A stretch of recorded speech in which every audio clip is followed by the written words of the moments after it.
Welcome to our channel. Today we how to uninstall Windows Server from an Azure VM, complete guide step by step clearly. To begin the uninstallation process, log into the Azure portal. Navigate to the Virtual Machines section in the left-hand menu. Select the specific virtual machine running Windows Server that you wish to uninstall. Before proceeding, ensure that you have created a backup of any essential data on the VM. Once you've confirmed your backup, stop the virtual machine by clicking on the Stop option at the top of the page.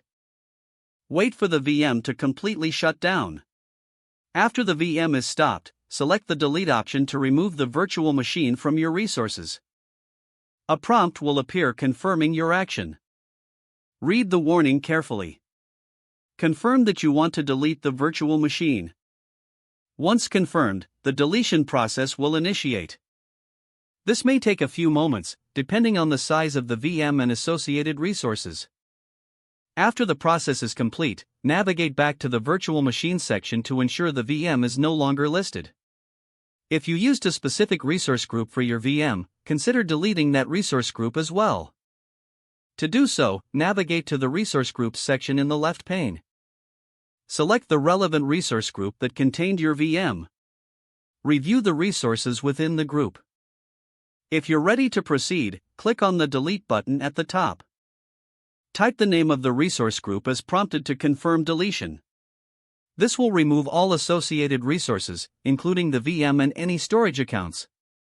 Make sure to double-check that you no longer need these resources, as this action is permanent. With all actions completed, you have successfully uninstalled Windows Server from your Azure VM.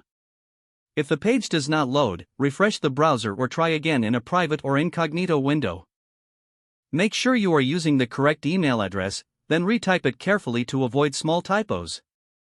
If your password is not accepted, use the reset option and create a new strong password you can remember.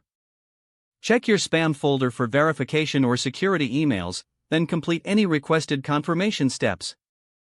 Enable two-factor authentication if available to improve account security and reduce unauthorized access risk. After signing in, review your profile details so your contact information and settings are accurate and current. Don't forget to like this video and subscribe to our channel for more step-by-step tech guides.